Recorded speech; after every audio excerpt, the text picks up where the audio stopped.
Fashion. Hello everyone. My name is Brenda Gonzalez. I'm a personal stylist, fashion stylist, and I don't have anything scientific to share, but I know the science of fashion. So how I started and why am I here? So I can tell you that I don't look this way at the supermarket, as you might suspect. But I do know that the way you are perceived or the way you look affects how people perceive you. I don't make the rules, that's just how it is. So, for example, like I wear this, and I get so many compliments from everyone, I love your dress, I love your dress, I love your dress. And I'm like, yes, I'm a fashion stylist, you should notice me, that's my job. And also, when I'm at the supermarket, I'm running errands with my kids, it's a different mentality, it's a different perception. People will not even guess that this is my profession because I'm in flip-flops, I'm in sweatpants, I'm in whatever feels comfortable for me. So how do I make that bridge? So, all right, I'm sorry, I'm used to doing panels and lectures, and I don't know why you guys are making me nervous, but I've done this a million times. Yes, thank you. I've done fashion shows with 500 people I produce, but you guys are making me nervous, I don't know why. Oh, thank you. I like these ones. Okay, so how did I get here? So I wasn't always like this, is my story. So to get to this point, I have so many different accomplishments, like I just told you, fashion show producer, best-selling author, personal stylist, fashion stylist. I've done different types of style, celebrity style. I've done, a little bit of commercial. But 6 years ago, my life was very different. So I spent a good part of my life, I know I look young, I'm not as young as I look, a good part of my life trying to be everything for everybody else. So, I have multiple degrees, I was climbing the corporate ladder, married, 2 kids, bought the house, car, everything. Everything I did, PTA president, if you want to believe it, PTA gets very catty. Has anybody been on the PTA here? PTA moms are serious. It's a serious game. If you can't hang, you gotta get out. Yeah, so I was a PTA president, I was killing it, I was crushing it. And then I got to this point in my life where I was like, why am I not doing what I want to do? I was in the insurance field for 15 years, and I'm like, you know what? I went to FIT for fashion merchandising management, and then I said, I'm gonna follow my dreams. I'm gonna do what I want to do. 6 months later, I was divorced. So, it's a new life that I had to build for myself, and then I found myself in a place where I had to detach myself from my accomplishments, and I couldn't do that. And I was like, you know what? I'm a soccer mom. I was just wearing clothes that were bigger than me, anything that looked appropriate, anything that fit, that matched. But I wasn't myself. I wasn't living in my truth and my fullness. And I find that a lot with my clients as well. They have the longest resumes, like the doctor of this, Juris Doctor. I have a couple of the clients that are directors, CEOs of their board. But then when you detach yourself from who your work identity is, who your professional identity is, sometimes you don't know who that person is. Because you spend your life chasing this thing where I have to do this for this person, I have to do my kids, my job, my family, and it's like, well, what do you want? What do you want to look like? Because it does affect your mental health. My background, I have 2 degrees in marketing as well. So I understand the relationship to how you're, like I said, how you perceive to what you present. I understand that looks mean certain things. I present workshops on color psychology, on how the colors you wear affect how people receive the message that you're presenting. I understand conceptually how your look plays into who you are and how you dress plays into how people treat you. So I also let's talk about color psychology for a minute. Who knows what the color black means? In terms of you're wearing a lot of black, what does that mean? Who's it? Power? Okay, who else? Thinner, yeah, it does make you thinner. What else? Mourning, okay. Hiding. It could mean hiding as well. So the color black is usually used for people who are authoritative, who are authoritative. You see, like in New York, we do wear a lot of black. It's kind of our culture in New York, but that black color is authoritative. Who knows what the color red means? That's definitely power. Black also means elegance. Black also does mean elegant. You can't go wrong with a black dress. Right, so color red means power. So yellow is more for like a jovial mood. If you're happy, you want to present like you're fun. Orange has that effect. So certain colors help you drive home certain points that you're trying to make. So what I do with my clients is I help them build wardrobes that are specific to them as a person, and also with the colors that you want to present. So every event is different.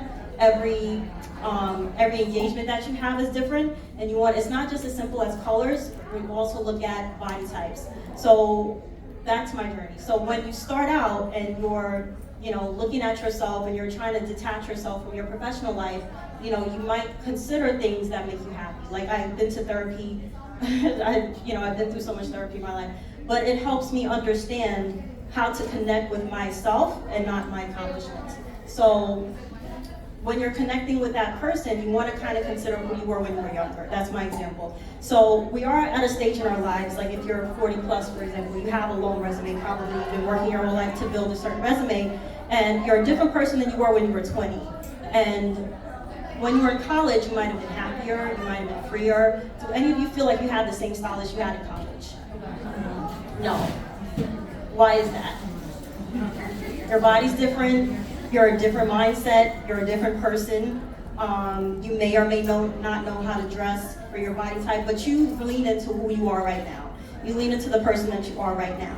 And I just want to make sure that that represents your style and make sure that we can connect. So some of my clients, as I said, they're well dressed, they're very accomplished, they have all the credentials in the world, but when it comes to dressing to make them feel happy, there's a little bit of a fine tune that we have to do, and I think about what makes you happy. So when you were in college, right, what did you wear? Now, granted, if you were in college in the 80s, what was that, acid wash jeans? Yeah, if you were in college in the 70s, what was that, bell bottoms, big hair? We try to translate that to and there are trends now that fit that, not necessarily that you're wearing acid wash jeans every day, or that you're wearing bell bottoms every day, but you're wearing things that make you feel alive, wearing things that make you feel like you.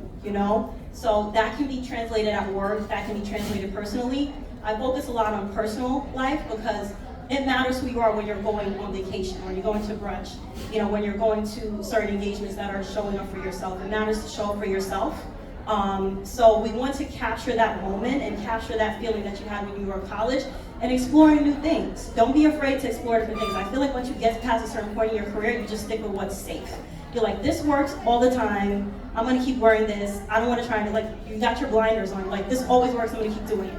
But it's okay to try new things. It's okay to take different fashion choices. It's okay to wear different colors. And how I say to break into that is wear to the supermarket first, right? If you have some shoes that you love, I don't care if they're high heel shoes, wear it to the supermarket first, bracelets, whatever it is, and then, so I feel like women, we get in our head like, oh, somebody's gonna think I look crazy. But when you wear it to the supermarket and you come back home, you're like, oh, that wasn't so bad. Like, I didn't get attacked, So try new things, even though you're safe and you're comfortable, try to experiment with new things, and you'll find that it'll bring a different feeling that you thought that you would have. If you want to try the acid wash jeans, they're actually on trend, so you could try them. Bell bottoms are back.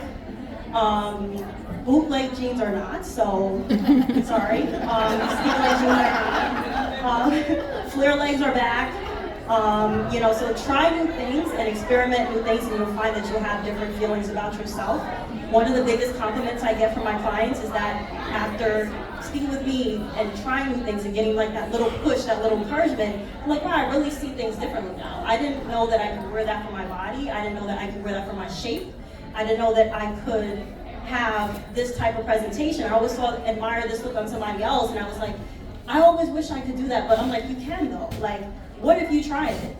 Now, granted, we can't all wear crop tops. I'm a mother, I have 2 kids.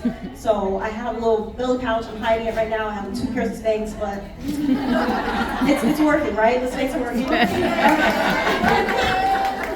So I'm hiding in my Spanx, but we can't wear everything exactly like we wore before, but you can try different things, and that's my whole deal. Even if you are comfortable where you are, even though you might be satisfied, detach yourself from your professional persona. Detach yourself from your professional persona and your accomplishments, and I challenge you to try something new. Try a different bracelet, a different top, a different color. I know there's someone in the back doing color analysis. If you haven't checked that out, check that out. And just try to live outside your comfort zone just a little bit. Go to the supermarket, see how it works, go on vacation with that outfit you've been dying to wear, and see how your mind changes about yourself, see how your mind changes about what you think is possible for yourself, and I can assure you it's gonna have a ripple effect to other parts of your life. You just have to take that chance on yourself, invest in yourself, not bank on your resume, put it behind you. I know someone spoke, there was a panel about personal branding earlier, so I'm not gonna get into personal branding with style. But, try different things, and really bank on yourself, step outside of your comfort zone, and I promise you'll see things differently in life. Thank you guys.